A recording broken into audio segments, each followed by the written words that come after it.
మీరు ఉపదేశక విద్యాలయంలో పండిత గోపదేవ శాస్త్రి గారి ప్రవచనాలు విని విగ్రహారాధన మానేశారు.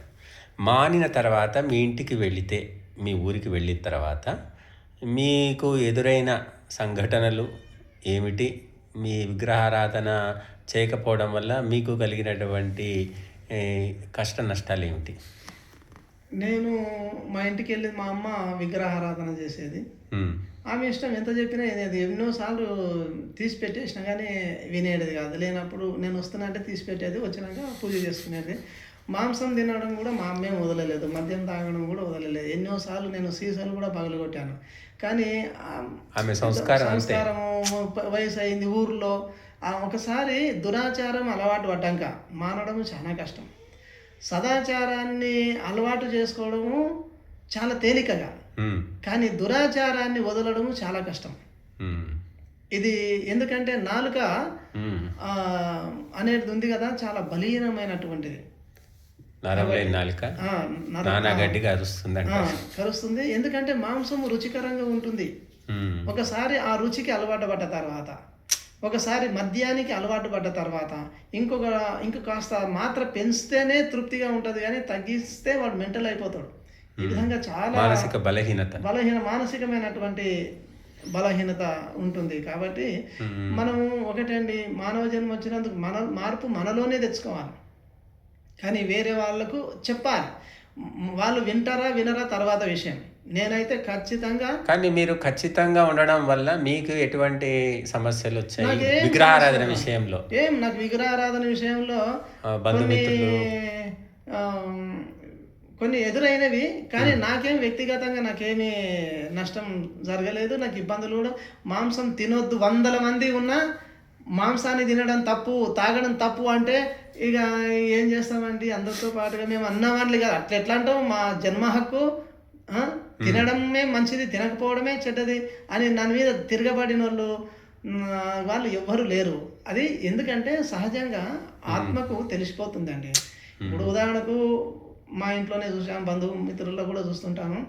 ఆ ఇంట్లో మాంసం వండిన నాడు తన ఇంట్లో ఉన్న పూజ గదిలోకి పోరు. నేను స్నానం చేయలేదు, పోకూడదు. స్నానం చేసినాకనే పోవాలి. అంటే ఏంటిది, నేను తప్పు చేశాను. మా దగ్గర కూడా యజ్ఞయాగాది కర్మలకు తిన్న వాళ్ళు ఎవరు రారు. రాదు. తింటే అసలు అడుగు ఎందుకంటే అంతరాత్మకు తెలుసు నేను తప్పు చేశాను. స్నానం చేసి పవిత్రంగా ఉండడం మంచి అని తెలుసు కాబట్టి పూజ గదిలోకి అప్పుడే వెళ్తారు. కాబట్టి ఇది చాలు ఉదాహరణ, మంచి చెడు అని తెలుసుకోవడానికి. మంచి చెడులు తెలిసినప్పటికీ వాటిని దాటుకునే, బలహీనతను దాటుకునే మానసిక ఎందుకంటే శక్తి లేక పరివారం ఎక్కువగా ఉంది, అందరు అదే పని చేస్తున్నారు. ముఖ్యంగా మాత నిర్మాత అంటారు. తల్లి మంచి ప్యూర్ వెజిటేరియన్ అయింది అనుకోండి, అంటే వంట చేస్తే ఆమె తల్లే కదా, ఆమె మానేసేస్తే భర్త ఎక్కడ తింటాడు, ఎప్పుడు తింటాడు, ఒకవేళ బయట తింటాడు. తన పిల్లలకు కూడా శాకాహారమే పెట్టగలుగుతుంది. కాబట్టి తల్లి మారితే కుటుంబం అంతా మారుతుంది. కాబట్టి తల్లే స్వయంగా తినడం తాగడం నేర్చిన తర్వాత పిల్లలకు అది ఈమె పెట్టకుండా చూసి నేర్చుకుంటారు. యద్యద్ ఆచరతి శ్రేష్ఠ తత్తద్దేవేతరో జన. తల్లి పిల్లలు ఏ విధంగా అయితే తల్లిని గొప్పగా చూస్తారు కాబట్టి ఆమె ఏం చేస్తుంటుందో వీళ్ళు కూడా అదే పని చేస్తుంటారు. ఇప్పుడు తల్లిదండ్రుల నుంచి మనం ఎన్నో నేర్చుకుంటాం, కానీ ఆ నేర్చుకున్న పిల్లలు పెరిగి పెద్దయ్యాక ఆ తల్లిదండ్రులు నేర్పిన దాంట్లోని లోటుపాట్లు తెలుసుకొని, లేదా ఆచారం దురాచారం తెలుసుకొని వాటిని తాము దిద్దుకొని తల్లిదండ్రులను కూడా దిద్దడానికి ప్రయత్నం చేస్తే ఎక్కువ మటుకు తల్లిదండ్రులు సహకరించరు. అది చాలా తక్కువగా ఉంటుంది. అంటే నా కడుపున పుట్టి నాకెందుకు చెప్తావా అనే వాళ్ళు ఉంటారు, మా ఆహారాన్ని దూషిస్తావా అనే వాళ్ళు ఉంటారు, మా ఆచారాన్ని వ్యతిరేకిస్తావా, నీకు ఇష్టం లేకుంటే నువ్వు చేయకు, మమ్మల్ని ఎందుకు అడ్డుకుంటున్నావు, ఇటువంటివన్నీ వస్తాయి. కాబట్టి ఇంటి వాళ్ళ జోలికి పోకపోవడం ఉత్తమమేమో అనుకుంటాం. కానీ నేను మాత్రము ఎక్కడైనా సరే అండి, నేను మాంసం తినేవాళ్ళను, మద్యం సేవించే వాళ్ళను ముఖం పట్టుకొని తిట్టేస్తా. ఎందుకంటే అది మనం చెప్పకపోతే మనది కూడా, అంటే మీరు చెప్పడం కఠినంగా కాక కొంచెం, నేను నా స్వభావం తప్పును నిలదీయడము ఖచ్చితంగా చెప్పడమే ఉంటది. అంటే సత్యం బ్రూయాత్ ప్రియం బ్రూయాత్ అని చెప్పారు. సత్యము ధర్మహింస తథైవచ అన్నారు.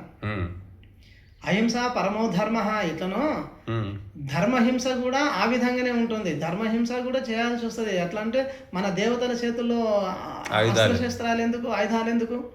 దుష్టుని సంహరించడానికి, దుష్ట భావాలను దూరం చేయడానికి క్లాసులో టీచర్కు కర్ర ఎందుకు అంటే కనీసం ఆ కర్రతోటి భయపడతారనేది దండించడానికే ఉంది. చెడును దండించకపోతే ఇంకా దేన్ని శిక్ష? శిక్ష అనేది శిక్షణ ద్వారా విననప్పుడు శిక్ష ఉంటుంది. కాబట్టి ఖచ్చితంగా మనం దండించాల్సిందే. ఒక మంచిని చేయాలంటే వాళ్ళని కాస్త దండిస్తేనే కానీ దారిలోకి రారు. ఇప్పుడు హిందూ మతం అనే హిందూ ధర్మం అంటున్నారు, మతం అంటున్నారు. ఇందులో విగ్రహారాధన అనేది కొమ్మలు, ఆకులు, పువ్వులు, కాండము దాటి వేరు, తల్లి వేరు స్థాయికి చేరిపోయింది. మరి దీన్ని ఇప్పుడు ఇది ఒక ప్రధాన లక్షణంగా భావిస్తున్నారు. దీన్ని నిర్మూలించడం కానీ నివారించడం కానీ సాధ్యమంటారా? సాధ్యము అని అంటే ఖచ్చితంగా సాధ్యమవుతుంది ఉమ్, రాబోయే కాలంలో. ఇప్పుడు ఉదాహరణకు ఇద్దరు తాగుబోతులు కొట్లాడుతుంటారు, అవును, చాలా కొట్లాడుతుంటారు. ఇద్దరు తాగుబోతుల మధ్యలోకి ఇంకొక తాగుబోతు వచ్చే పంచాయతీ దిగదు.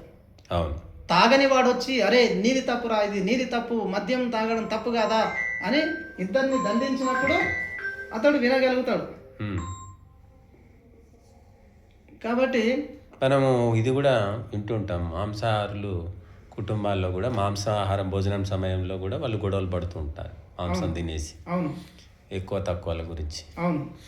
కాబట్టి శాకాహారులు ఎక్కడ గొడవ తినేటప్పుడు నాకు కూర ఎక్కువ అంటే పప్పు చారు ఎక్కువైంది కొట్లాడినట్లు ఎక్కడ లేవు. ఇప్పుడు ఒక మాంసం ముక్క కుక్కల మధ్య పడితేనే అది గుంజులాడుతాయి ఒకదానికొకటి, కానీ శాకాహారి జంతువులకు అలాంటిది ఉండనే ఉండదు. 1000 ఆవులున్నా ఎటువంటి సమస్య ఉండదు.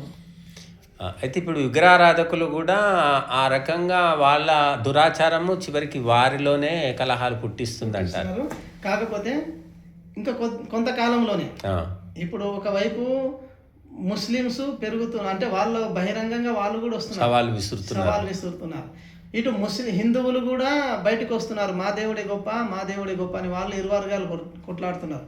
ఈ రెండు బాగా ముదిరి కొట్లాడుతున్న సమయంలో ఒక వేద సిద్ధాంతం ముందుకు వస్తుంది, నీది తప్పు అని. ఇంకోటి ఇప్పుడు సైన్స్ కూడా చాలా పెరిగింది. ఇప్పుడు AI అని ఒకటి అంటే ఆర్టిఫిషియల్ ఇంటెలిజెన్స్ అనేది పెరిగింది. రెండు సిద్ధాంతాలను ఒకతాను వేసి ఇందులో ఏది కరెక్ట్ అంటే అది కరెక్ట్ చెప్పేస్తుంది. రెండు సిద్ధాంతాలు తెలివి మనిషికి లేకుండా అంటే అది అప్పుడు మనం మనుషులతో చెప్తే వినని ఆలోచన, ఒక తీర్పు ఇప్పుడు యంత్రం చెప్తుంది. రాబోయే కాలంలో ఇంకా అతి త్వరలో మనము చూస్తాం 1940-50 కల్లా ప్రపంచం మొత్తం శాకాహారులు అవుతారని. ఏకేశ్వరోపాసన వేదం ఏదైతే చెప్పిందో నిరాకారోపాసన అది అందరూ అవుతారని అది సైంటిస్టులు చెప్తున్నారు పరిశోధనలు చేసి. ఇప్పుడు హిందువులను, ముస్లింలు, బౌద్ధులు, జైనులు, క్రైస్తవులు ఈ అందరినీ ఎవరి దుకాణం వాళ్ళకు నడవాలి అనే పద్ధతి ఈనాడు ఉంది. అందరినీ గౌరవించాలి, అందరితో ఉండాలి. కానీ మనకు వేదం అనేది ప్రచారం అయినప్పుడు ఈ దుకాణాలన్నీ మూతబడి మానవులంతా ఒకటవుతారు అనేది మనకు తెలుస్తుంది. అయితే ఈ వేద సిద్ధాంతం అర్థమైన ప్రతి ఒక్కరు అదే విషయం తెలుసుకుంటారు, కానీ అర్థం చేసుకోవడానికి సమయం పడుతుంది. ఆ సమయం ఇచ్చేవాళ్ళు ఈనాడు మనకు కనిపించట్లేదు. అందుకనే ఒక మహర్షి దయానంద సరస్వతి గారు ఒక యుగ పురుషుడు. అతడు ప్రతిపాదించినటువంటి ఏదైతే వేద సిద్ధాంతం ఉందో 160 ఏళ్ల నాడే ప్రపంచంలో ఉన్న అన్ని మతాలలో ఉన్న చెడులను ఎత్తి చూపించి సత్యాన్ని ప్రకాశింపజేశాడు. దాన్ని ఇంతవరకు ఏ మతస్థుడు కూడా ఖండించలేకపోయాడు. 14వ సముల్లాసము ఖురాన్కు సంబంధించిన విషయంలో ముస్లిమ్స్ ఖురాన్ను అవమానపరిచాడు దయానంద సరస్వతి. అది ఆ అంశాన్ని, ఆ యొక్క అధ్యాయాన్ని, సముల్లాసాన్ని తీసివేయమని కోర్టుకు వెళ్ళారు. కోర్టుకు వెళ్తే జడ్జి ఒక జడ్జిమెంట్ ఇచ్చారు. దయానంద సరస్వతి ఏదైతే తర్కబద్ధంగా చర్చించి దాన్ని నిర్ణయించిండో అది మీరు అది అతను రాసింది తప్పని చెప్పండి, చెబితే మేము తొలగిస్తాం. కానీ అది తప్పని తొలగించినప్పుడు ఆయన రాసింది కరెక్టే కదా, మేము ఎట్లా తొలగిస్తాము? లేకపోతే మీ ఖురాన్లో ఉన్న అంశాలనన్నా తొలగించండి. కాబట్టి అది తప్పు అని నిరూపించినంత వరకు దాని మీద మేము చర్చ చేయము అని అన్నారు. బైబిల్ కూడా అంతే.